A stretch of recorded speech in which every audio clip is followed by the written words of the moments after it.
Hello and welcome to Jumpstart Nature Photography. This is Paul Lucas, and in this segment we're going to look at part 2 at the craft of photography, ISO, or the sensitivity of our sensor or film to light. As I like to mention at the beginning of all my segments, is that you can see my work at paullucasphotography.com. I'm happy to come and speak at your library or photography club, or I'm for hire for classes and workshops. And if you'd like a copy of the presentation, send me an email, paul@jumpstartnaturephotography.com. Also, I'd like to offer to you a no-charge, constructive, and positive critique of your work. As you can see, here's the information about sending me photographs and what we'll do, etc.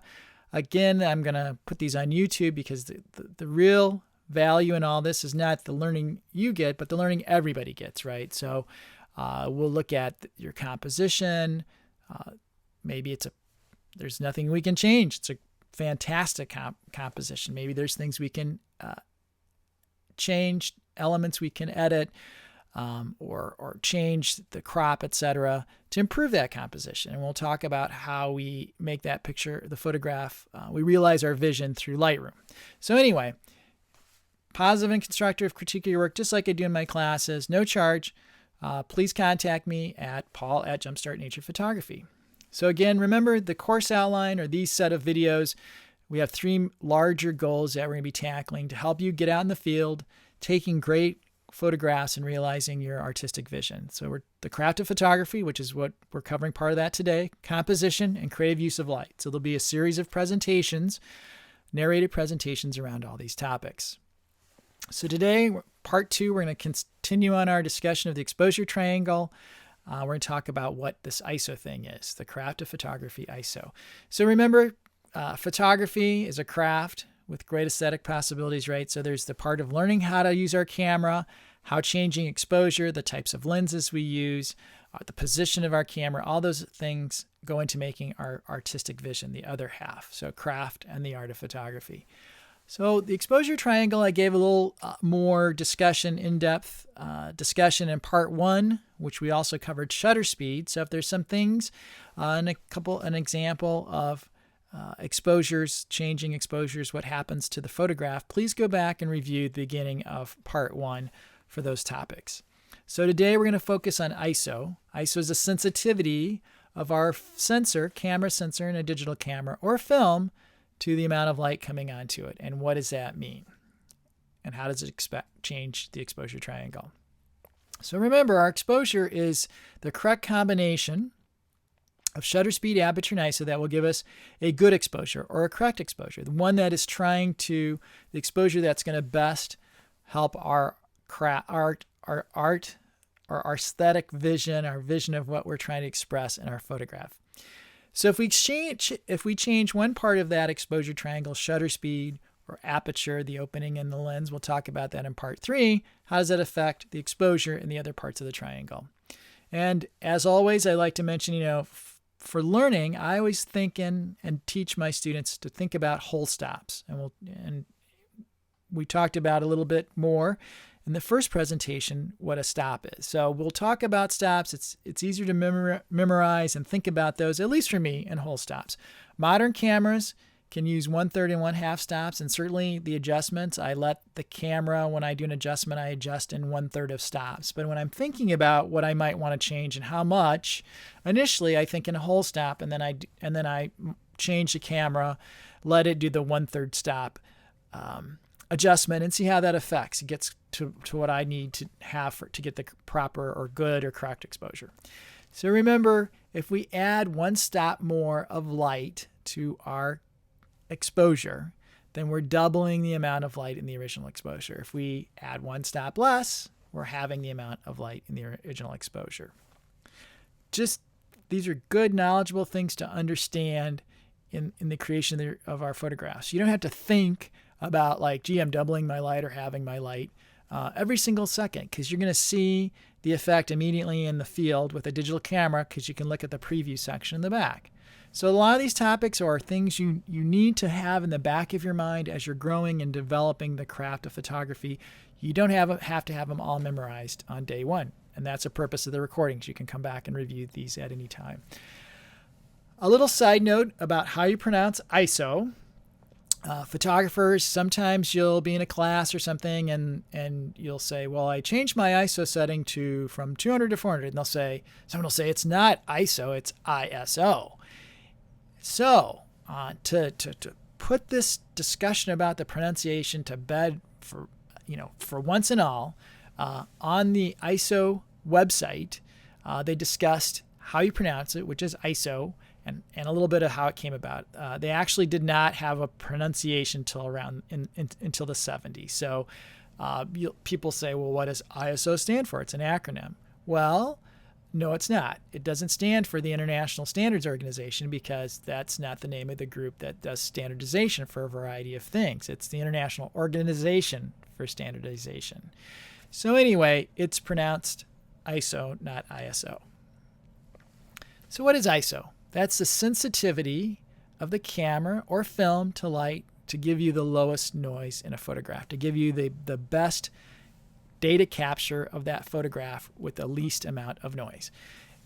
So what does that mean? If I change my ISO, if I increase the sensitivity through ISO, making my sensor more sensitive, so to speak, I'm actually amplifying that light in that signal. So in a digital camera, for example, the sensor is designed to have a certain amount of light falling on it to charge the elements to provide the electrical signal on the sensor that's going to be captured as digital data in your camera to give it the best amount of data with the least amount of digital artifacts. And typically, those are manifested through like a graininess to your photograph. I'm sure you've seen old photographs that look very grainy.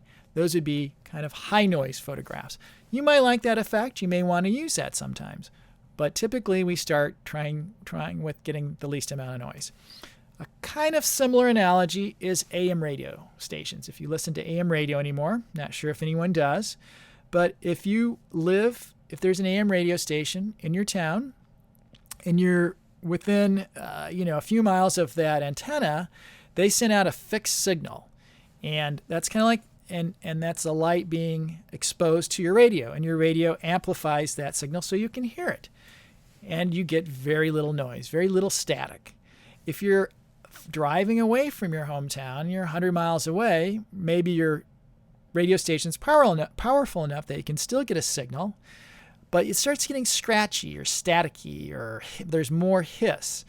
Your radio is trying to amplify that information, that there's only so much data coming in, or light, so to speak, and it's trying to amplify it so you can hear something or get some data. And that's kind of a similar analogy to what happens when we adjust the ISO on a digital camera. So again, as I mentioned, the sensor is designed to be set at a certain amplification, zero amplification, let's say, and that provides the greatest amount of signal, data coming in, light coming in, and creating that and being transformed into ones and O's, our bytes, into the digital data with the least amount of noise. As we increase the ISO on our digital cameras, then we're actually amplifying the signal that comes in. And that can add digital artifacts, which come out as graininess. So hopefully that analogy helps a little. If you want we can see the outcome, certainly by experimenting with our cameras, taking one photograph at a low ISO setting and one setting at the highest setting it goes to, we can see the difference. Granted, we have to adjust our other exposure elements. In nature photography, that would be typically the shutter speed. So the shutter speed would increase, but we can see how the effect of high ISO occurs. If you want a more detailed explanation with the physics and engineering and all that, send me a note and I'll try and find an article for you. But certainly you can see the outcome in the behavior ISO. So why would we want to change the ISO of our camera, the sensitivity of our sensor?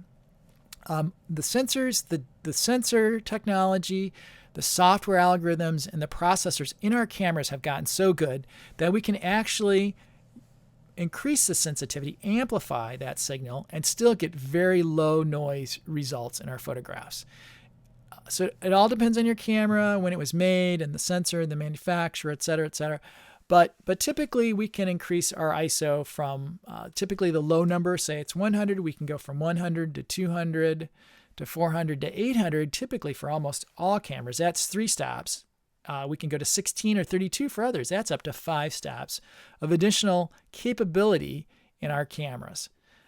So as it says here, ISO will range anywhere from 100 to 3200, up to even higher numbers now, up in hundreds of thousands for an ISO setting.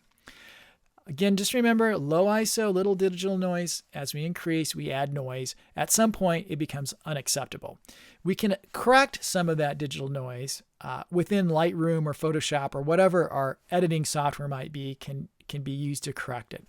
But as we correct it, we might lose some of the sharpness in our photos, etc. So there's trade-offs, but you'll have to experiment a little bit to see how your camera works with the ISO, how it works and how the file in Lightroom works and looks as you make those adjustments. But certainly I would say, I hate to say it because I'll get somebody will yell at me, but as a general rule of thumb, you can probably go from 100 or 200 if that's your lowest setting, up to 800 or 1600 and have very low noise, good quality data to work on with your photographs. So all our charts with the exposure triangle, on the left, it's always less light hitting the sensor, and on the right-hand side, it's more light. So that's why they range, the numbers range as they do from left to right. So for example, if our correct or good exposure calls for ISO 400, and we want to change some other part of the exposure triangle that requires us to let less light in to our camera, maybe we open our aperture, we let more light through the lens come in, we might have to lower our ISO speed.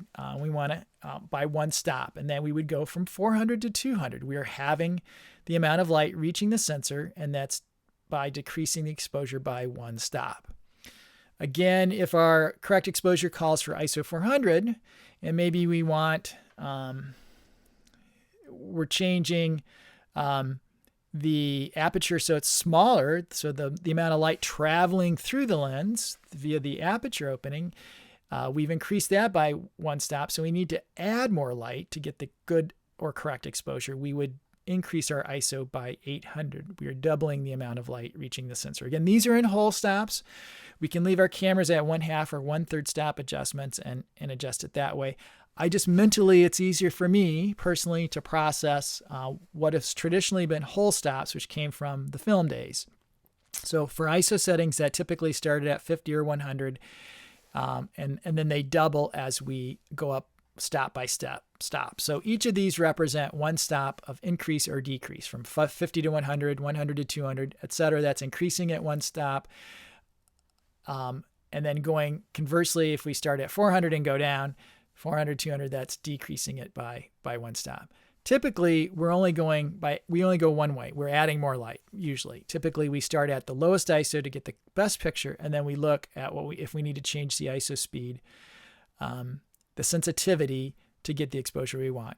And if you remember in landscape and nature photography, the most important thing typically is our aperture. And we'll set our aperture, we'll look at our shutter speed to make sure it's at a fast enough shutter speed, 1/30th, 1/60th, or more of a second to get a good sharp picture.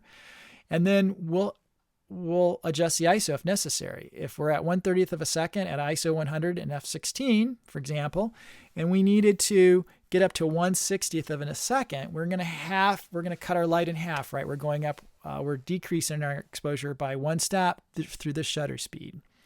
So we need to increase our ISO by 1 stop, the sensitivity from 100 to 200. I know it's a lot to like swallow in here. We're going to have a short discussion on reciprocals, that's what that's called, in an upcoming session. So again, the key thing to remember, set your aperture, start with a low ISO, look at your shutter speed. If it's too slow and we need to bump it up, then start increasing your ISO speed. It's that simple.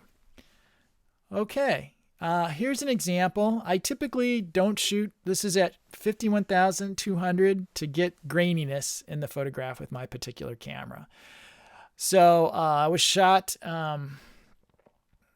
with a telephoto lens. I shot it at f4 because I was just trying to get the flower in focus, and I purposely pushed the ISO up where I would start getting a grainy exposure. I wouldn't have to shoot at 1/2000th of a second, so I certainly didn't have to shoot that at ISO 51200, but just an example of some of the graininess you'll see. And again, this will vary within your photograph, within your camera, the brand and the sensor and all the electronics that go into it. And also Lightroom, you can adjust some of those artifacts to get rid of that graininess. But maybe there are photographs you want to take that you like the graininess as part of the artistic vision you're trying to portray in your photograph. So that's the end for this session, part 2 of ISO. I hope to see you in the next session where we talk about aperture. Thanks and goodbye.